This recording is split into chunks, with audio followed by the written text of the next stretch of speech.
近这个8月，忙碌，大风大浪，自我认知，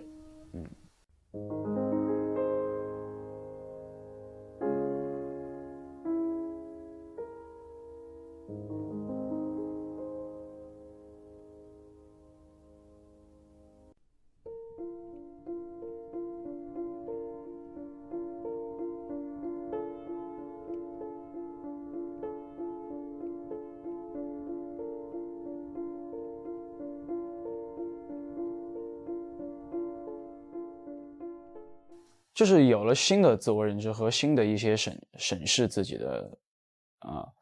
的东西吧，就好像又换了一个角度来认识自己。我觉得是这个角色带给我的，也是这个作品带给我，也是这个8月这个时段，因为这些角色受到的这些关注和喜爱所带来的。同时，我其实会问我自己，现在我足够承担和承载这份喜爱吗？就小焦虑吧，也会有一些。玉龙开播的第一天，然后我就在苍兰诀的现场，我拿出手机点开来看了看，不受影响那是不可能的，心态啊、心境上是有点小荡的，但其实我很快就有调节过来了。当我看完过，我再去演东方青苍的时候，我就会注意到很多之前自己可能想不到的。从一个第三视角去认知、去审视自己的角色以后，然后再去演新的角色的时候，就是会是一个很大的帮助。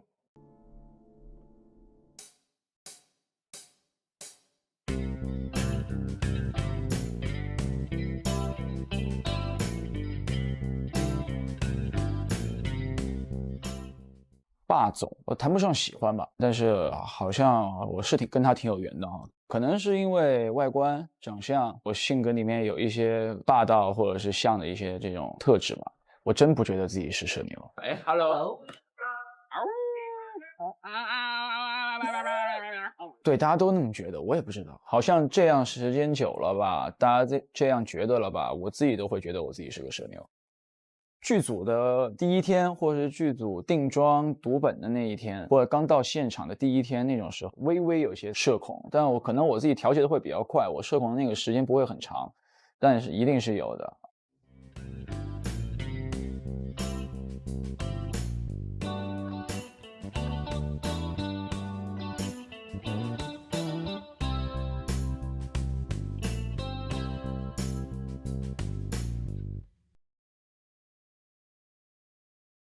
一次是我从乐山去成都上学的时候，那是人生中第一次真正意义上离开家里面，那会儿才知道家里面有多香。那会儿其实就开始想家，或者是开始想父母，开始去理解，进入现在的工作环境，是一个比较大的剧烈的变化。就是觉得那会儿意识到自己长大了，就是现在是要做一个有担当的人了。那个时候就觉得，就不是小孩了。我觉得第一次有点像在出逃，第二次更像是就比较勇敢的迈出去那一步，去迎接挑战的那种感觉吧。嗯，我妈还跟我聊过，就是她也这么认为。她说，自从我出去工作过后，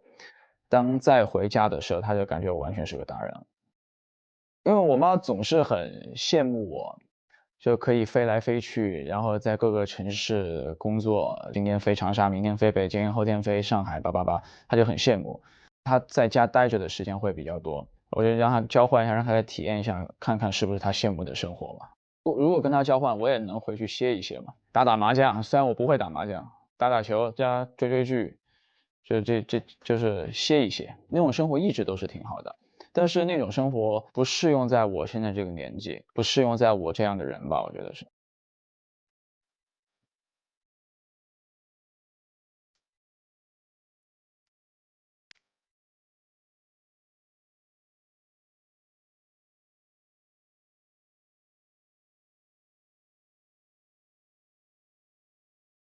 我都喜欢，我喜欢我自己全部，没有不喜欢。有些想法好像挺挺贪心的吧，我觉得，就是我不能按着人家说你来了解一下我的内心，我觉得这是真正喜欢你的，或者真正就是对你感兴趣的，他自己会去发现你的内心，去认识一个更深的你。但是就是这个东西不是我要主动去要求别人来，就是去走进我的内心的。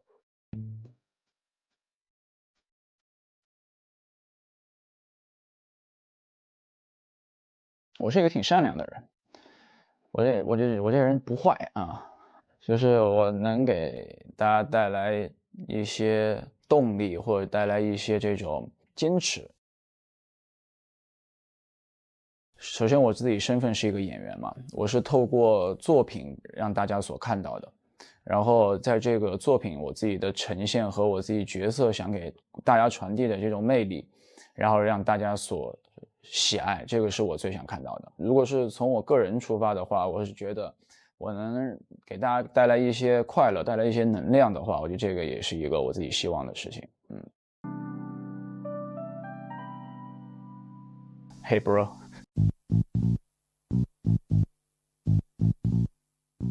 很多采访问题问，就是你觉得你跟东方青苍的共同点是什么？我跟他一样都是一个行动派的人，就是都是能动手的事情尽量别说话。我可太中二了，就很喜欢那种热血的东西，然后就是像动漫里面那些很纯粹的情感、直接的情感和这种热血中二的那种中二魂吧，好像是吧？从小就爱照镜子。就是身边会有很多就是夸哎这孩子长得真好啊，或者是这种声音，然后我自己会研究就哦好像是哦哪儿好了，自己会研究哪儿好啊。哪儿好了？全都好。对啊。不会啊，还不满足，还要咋的呀？就如果夸好帅什么的，但他一定是看到了我其他那些东西的，瞬间快乐起来的方法。打球和好朋友聚一聚，好像就这俩吧。我没有想的太复杂。我最理想的就是在剧组踏踏实实拍戏，然后我有持续的新的角色和新的作品，然后能够跟大家见面，能有播出，然后并且是得到大家的认可和喜爱的，这个就是我觉得是一个比较理想的状态。